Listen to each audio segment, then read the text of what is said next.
You've probably seen all the rumors and Panasonic themselves tease that the S5 Mark II has phase detect autofocus, and it does. It's true. You're actually watching the autofocus work right now. How is it working? I'm really close right now. Is it working? There we go. What's up? It's really close. And then I'm back here. And now I'm up here. I'm really close. Does it make you uncomfortable when I'm this close to the camera? There's more stuff to discover and talk about on what's new with the S5 Mark II. But you're probably dying to know, is the autofocus any good, or is it the same disappointing shit every year? Well, fun fact, if you've been watching my channel for the past few months, this video, this video, this video, this video, and this video you've watched have all been shot using the S5 Mark II. So yes, we finally have an autofocus system that you can rely on.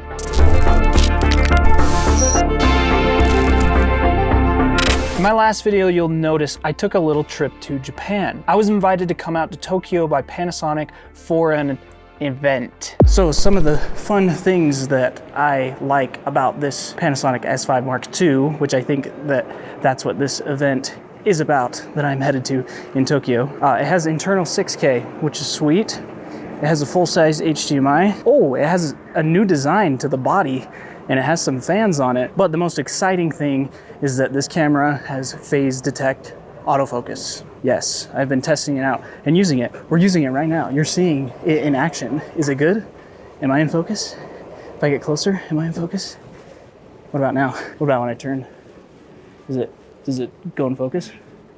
See? It went to those people. Did it go back to my face? Now, I had no idea what the event was about, but I had an idea since I had been using a pre-production model of the S5 Mark II for a few months at that point. Upon landing in Japan, I ran into someone you probably know who is mostly a Sony and Canon user, and here's what his first impression was of the autofocus. All right, so tracking is tracking me even with a mask on. Yeah. Nice. See? But it doesn't track you. It doesn't like me. It's because I have a bigger channel. Basically, we're looking at the little tracking box on the new autofocus system just to see how it's going, and it's working. It stopped. All right, Panasonic. No. Oh. After arriving at the hotel and hanging out until the next day, I headed to the event. So yeah, we're here. We're at the event. We're about to see what's going on. A bunch of cool people here. Ran into Kai and Locke. They're back there. They're out of focus. You're not even gonna be able to see them. But yeah, we're here to see. There's Photo Joseph, looking all good looking back there. Can't see him. It's out of focus, but yeah, we're here and we're about to see what's up. Now, they asked not to film the presentation, but let's just say when they announced the new phase detect hybrid system, the crowd erupted in excitement, which I didn't get on film, but people were definitely excited.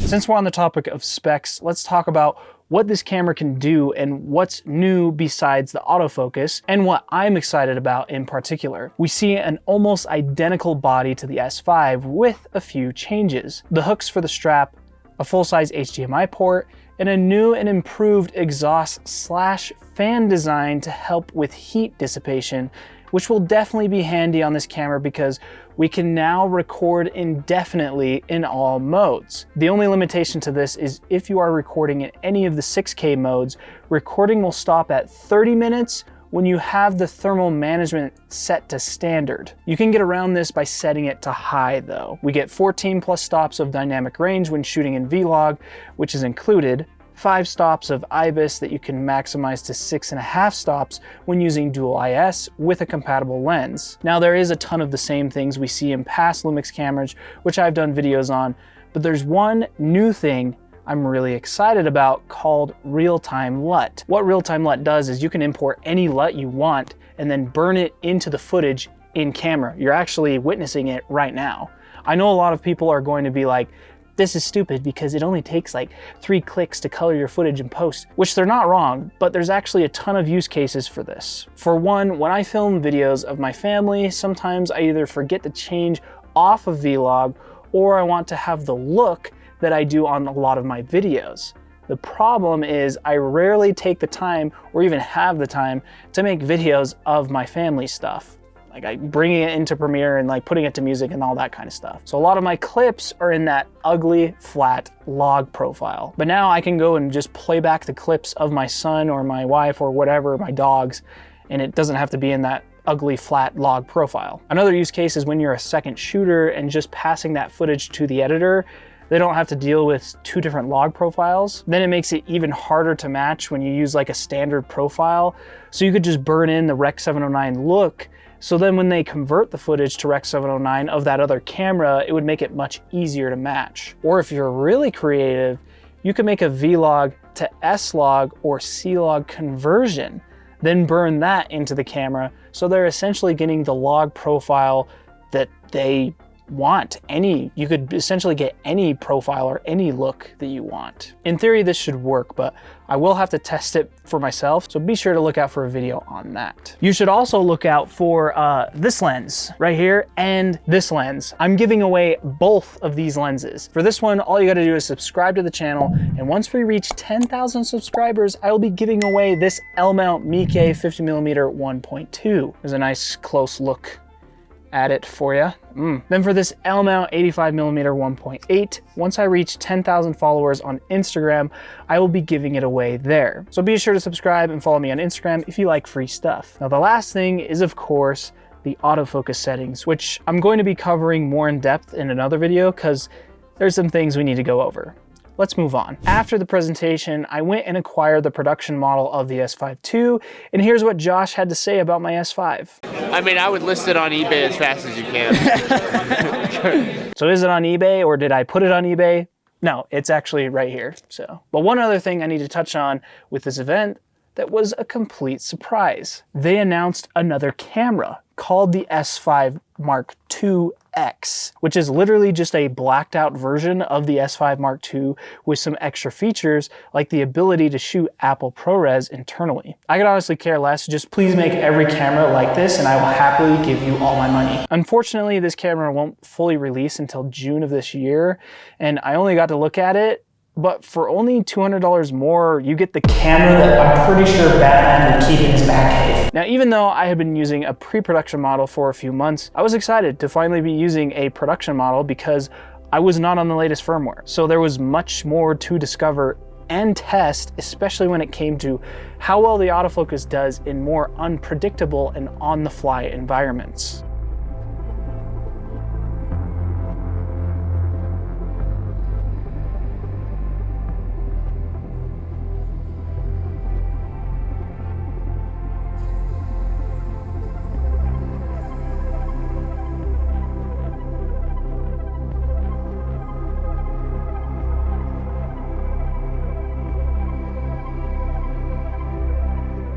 So that was pretty impressive right there. That person on the bike was pretty far from me, and I got a video on my phone. It was tracking them not only on the phone from that far away and showing the box, but it was also tracking them. So very impressive.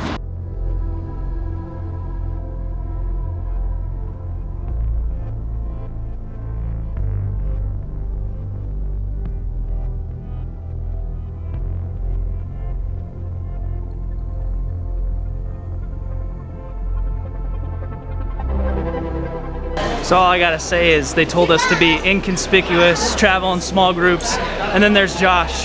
Yeah, right. With his gimbal, anamorphic, follow focus, DJI LiDAR. Josh is just like, nah, middle finger, I'm gonna do what I want.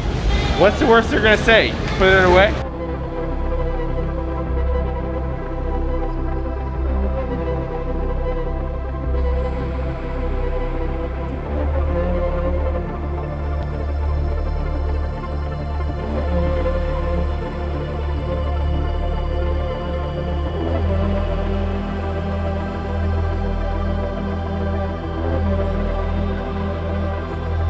So one thing Panasonic was boasting about was the IBIS. We all know the IBIS is great, right? But I'm curious to see how the warping is in the corners, because they said, you know, oh yeah, it's better. We're shooting at an 18mm right now. I don't have the E-stabilization on right now, but I want to turn it on and compare. So I don't know if there's warpiness and stuff right there in the background. I hope not. It looks super good. It looks good, but you never know. It could Yeah. once you get into post on a bigger screen, it might be different. So let's turn it on and find out. So now I've got the Boost IS on, doing vlog mode at the 18mm. So we'll see how it compares if we just cross this street. Is it any better? Because I did notice that when I was using the pre-production model that I had. But it's not like terrible, but it's still like noticeable that I don't love it, right? That but looks I didn't. pretty good too. It does. It notices. Yeah. I didn't try it with the E-stabilization on though.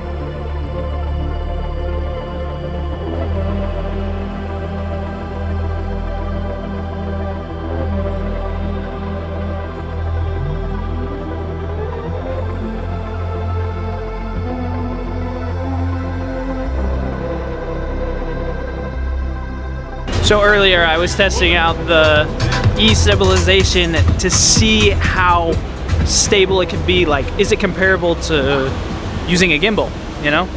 If I walked light enough on my feet, would it be, you know, if I add a little warp stabilization in post or something like that? Because I watched the playback and it was, you know, it was working like, it was pretty smooth. I liked it.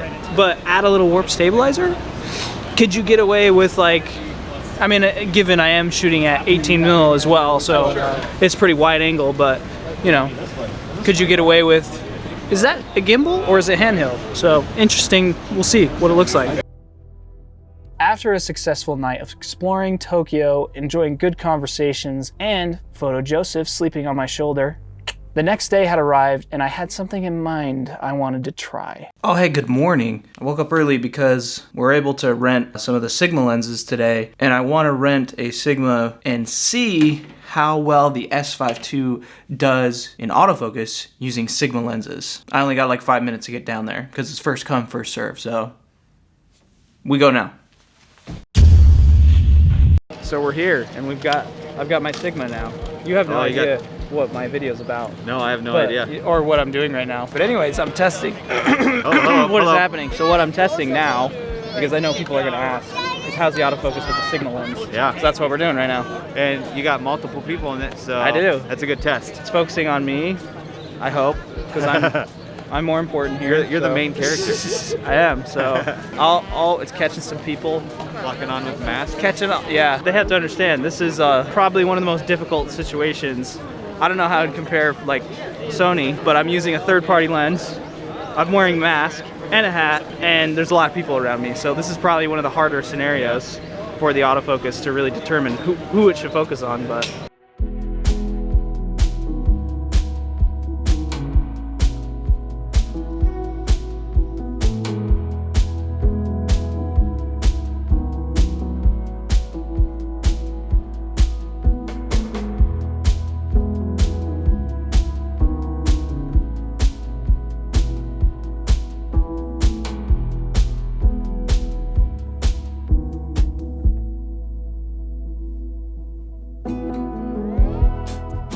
I've been testing it out, and honestly, I'm pretty impressed. It looks really nice. I've been trying different autofocus modes just because, you know, I'm trying to find the best modes that work for what I was getting. I noticed that you can't really just set it into full area and just expect it to do what you want it to do. Even on the Sigma, it's very, you know, smooth. It's focusing where I want it to go. You know, it's doing what it's supposed to.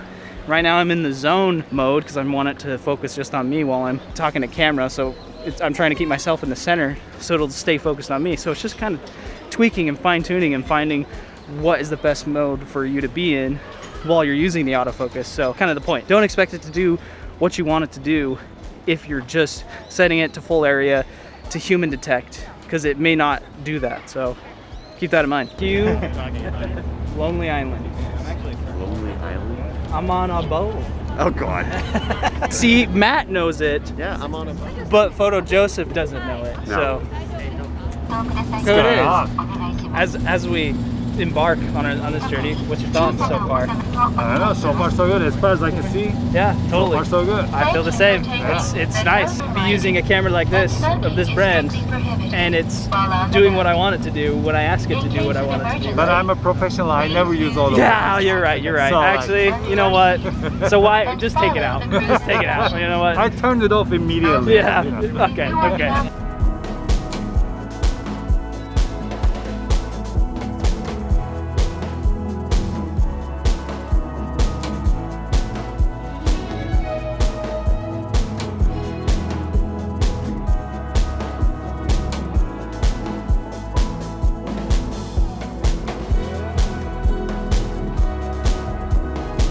Hey guys, I'm in New York now. Just kidding, you guys got bamboozled. I'm still in Japan. Come on, Sigma, I believe in you. It's too much. It can't handle Japanese marketing. Is it in manual focus? What's going on here? Now it's on me. You know, like 5 people already made the joke, but we're currently in a Japanese camera store. You know, this camera, it hasn't been released yet. Don't tell anybody. Should we see what the trade-in value we could get on it? See what they would say? This is a perfect opportunity to test if there's any back focusing when you got a really bright background.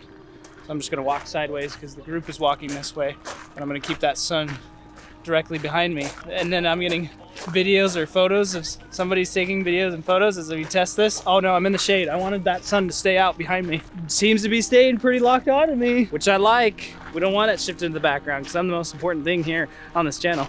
Don't you agree? Yeah, okay, let's move on. Just wanna say, just how beautiful Japan is. Like, I've been here once before and it's kind of exactly the way I remember it. Yeah, I'm just pretty like thankful for the opportunity and everything to be here. It's just cool. Beautiful place, very unique.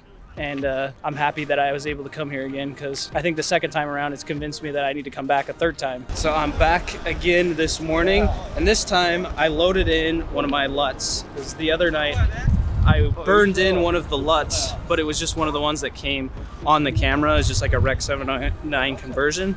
Right now I'm using, it's like a film conversion. It's Dennis Schmidt's LUT that I'm using. So I highly recommend them, but we're burning it in and we're gonna see how it looks.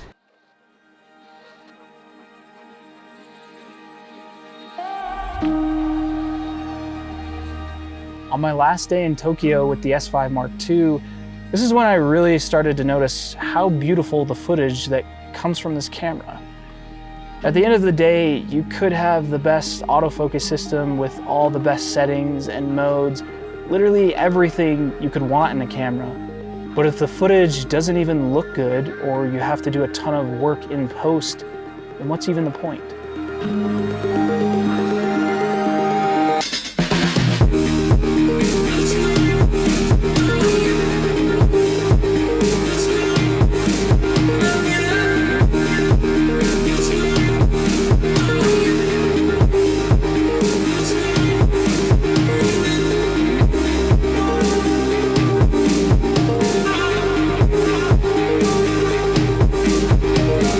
So I've decided to change things up. I'm gonna burn in the blockbuster LUT that I have, so it makes things look more kind of like a little bit of orange tealy. BTS. I wish I could have a cameraman follow me around like this all the time. You can pay me to do that. Yeah, we're doing the blockbuster look. It gives kind of a little more like orangey tealy film look, so we'll get some more cinematic footage, I guess, more blockbuster footage. This is all being burned in to the vlog footage in camera. Super cool.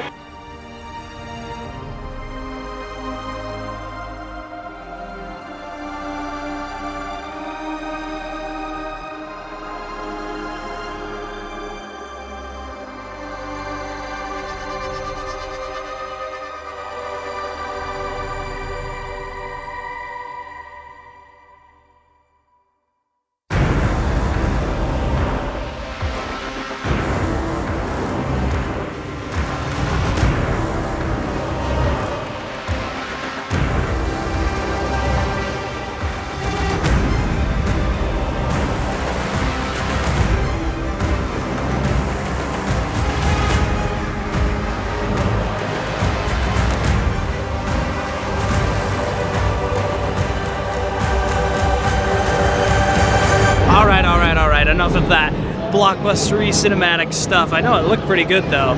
It's got a nice tealy kind of hue to it, a little more oranges, but the skin tones, it looked really nice. Dennis really did do a good job with these LUTs, I'm not gonna lie. So I changed to his muted LUT and we're headed to another place. So, and now it's starting to get darker too, so a lot of cool lights and stuff. So I think it's gonna be, yeah, I think we can get some more cool stuff.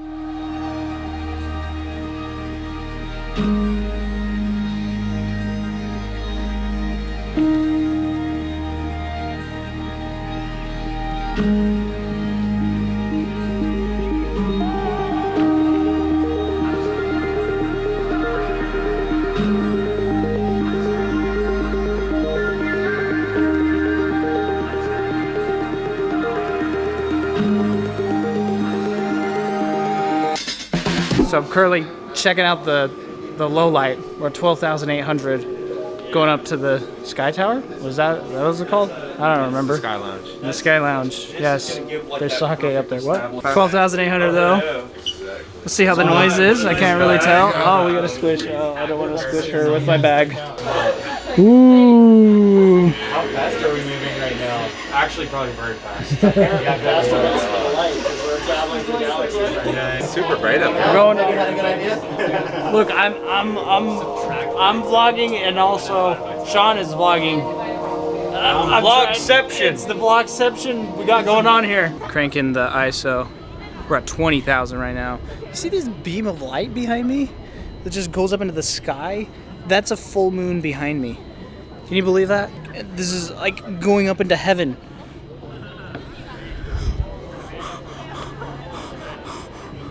Bro, I'm still just looking at this behind me. Look at this. And look, there's like these little hammocks you can lay down on too. I have to do it.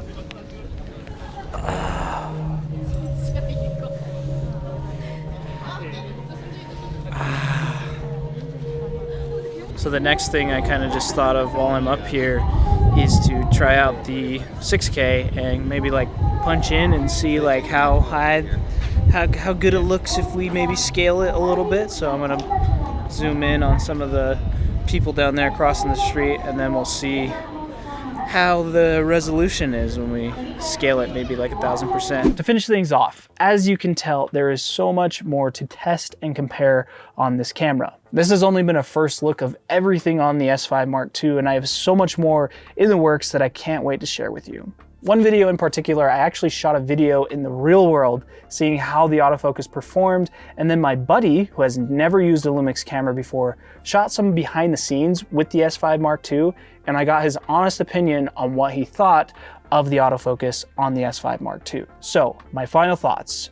Overall on the S5 Mark II, if you are wanting a full frame camera, or you are already invested into the Lumix system, the S5 Mark II is a very solid choice, especially that this camera only costs $2,000. And I didn't even touch on the photo capabilities on this camera. I asked some of the other creators there in Tokyo that were mainly photographers and what they thought of the camera, and they said, it feels just like a Sony a7 IV or equivalent now. And if we're talking comparisons to the a7 IV, it has some legs up against the a7 IV. Now, to be totally honest, the autofocus, I would say when you compare it to Sony is a little bit better, at least so far from what I can see. But then Lumix does do some things better with their autofocus than what Sony does, which we'll cover in other videos, but just to give some examples, focus breathing is one, and when objects and subjects are passing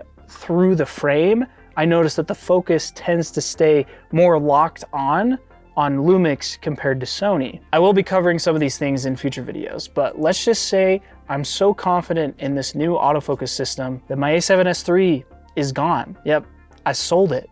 And I can finally say that I'm no longer split between two systems, and it feels good. What's funny about this whole thing is actually, I accidentally fell in love with Lumix. 3 years ago when I bought my S1H, I was only on Sony. I had an a7S an A7S II and an A7III. But I was sick and tired of waiting on this Sony A7S III that had been rumored for years. And there were some issues that I had with those other cameras.